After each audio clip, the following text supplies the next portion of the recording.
अगर आप ये जानना चाहते हैं कि नीरज चोपड़ा के भाले का वजन कितना है, अगर आप ये जानना चाहते हैं कि नीरज चोपड़ा जो भाला फेंकते हैं उसकी कीमत कितनी होती है, और अगर आप ये जानना चाहते हैं कि नीरज चोपड़ा भाला फेंक कर नीचे की ओर क्यों झुक जाते हैं, तो इन्हीं प्रश्नों से हम इस वीडियो में पर्दा उठाएंगे।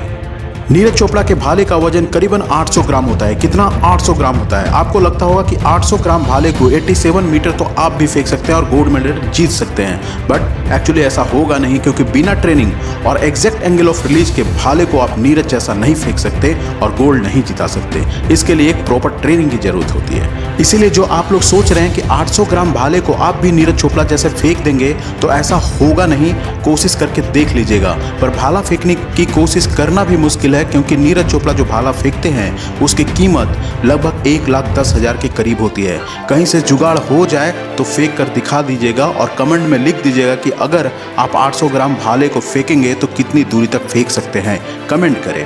नीरज चोपड़ा के पास प्रैक्टिस के लिए 4 भाले होते हैं जिससे वो प्रैक्टिस करते हैं। जब इतना भाला फेंकने के विषय में जान ही गए हैं तो ये भी जान लीजिए कि भाले की लंबाई कितनी होती है, जिसको नीरज चोपड़ा कंधे पर लेकर दौड़ते हैं। यानी भाले की लंबाई कितनी होती है? तो आप सोच रहे होंगे 3 मीटर होती होगी, 5 मीटर होती होगी।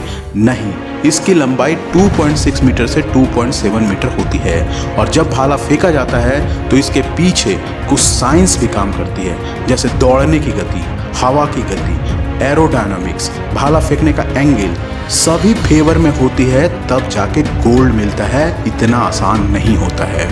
आपने देखा होगा कि नीरज चोपड़ा जब भाला फेंकते हैं तो आगे की ओर झुक जाते हैं। आइए समझते हैं वो आगे की ओर क्यों झुक जाते हैं। भाला फेंकने के 3 स्टेप होते हैं। पहला स्टेप में आपने देखा होगा कि नीरज 6 से 10 कदम तेजी से दौड़कर आते हैं, जो कि करीबन 20 किलोमीटर प्रति घंटा की स्पीड से वो दौड़ते हैं। फिर क्रॉस ओवर स्टेप लेते हैं, जिससे पूरे शरीर की शक्ति को कंधे के ऊपर हथेली पर लाते हैं, मतलब शरीर की सारी शक्ति, सारी ऊर्जा हाथों पर ट्रांसफर कर दी जाती है। इसके बाद कोशिश करते हैं कि भाले को 32 डिग्री से लेकर 36 डिग्री के कोण पर फेंका जाए, और साथ साथ कोशिश ये भी करते हैं कि भाले को 100 किलोमीटर प्रति घंटा की रफ्तार से फेंकी जाए। इतनी ऊर्जा को और शरीर की रफ्तार को तुरंत बैलेंस करने के लिए नीरज चोपड़ा को झुकना पड़ता है। आप समझ गए कि नीरज चोपड़ा भाला फेंककर झुकते क्यों हैं। नीरज चोपड़ा से जो यंगस्टर हैं, जो नौजवान हैं, वो कौन से गुण सीख सकते हैं? वो सीख सकते हैं पेशेंस, कॉन्फिडेंस, फोकस और learn from mistake. Neeraj Chopra से हम पेशेंस सीख सकते हैं। जब 2019 में इंजरी और 2020 में पैंडेमिक के कारण बहुत सेशन तक नीरज चोपड़ा ने भाग नहीं लिया, तो धैर्य बनाए रखें और अपनी सारी ऊर्जा को टोक्यो ओलंपिक पर रखी और गोल्ड भी जीता। इसका मतलब हमें नीरज चोपड़ा से पेशेंस सीखना चाहिए, धैर्य सीखना चाहिए। नीरज चोपड़ा से कॉन्फिडेंस भी सीखना चाहिए। जब गोल्ड मेडलिस्ट भाला फेंकता है तो पीछे मुड़कर नहीं देखता।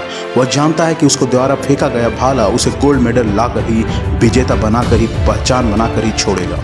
इसीलिए उसका कॉन्फिडेंस लेवल बहुत हाई होता है। नीरज चोपड़ा से हमें फोकस भी सीखना चाहिए। नीरज चोपड़ा हमेशा अपना लक्ष्य के प्रति फोकस रहते हैं और खुद को मोटिवेट भी करते रहते हैं। नीरज चोपड़ा से हमें लर्न फ्रॉम मिस्टेक भी सीखना चाहिए, क्योंकि जब एंगल ऑफ रिलीज में थोड़ी भी गड़बड़ी होती है तो उस मिस्टेक के कारण भाला जो है वो कम दूरी तक गिरता है, और इसी कारण एंगल ऑफ रिलीज पर बहुत ज़्यादा कंसंट्रेशन करना पड़ता है, और थोड़ी भी गड़बड़ी होती है तो उसे सीखना पड़ता है, ताकि फिर फ्यूचर में ऐसी गड़बड़ी ना हो।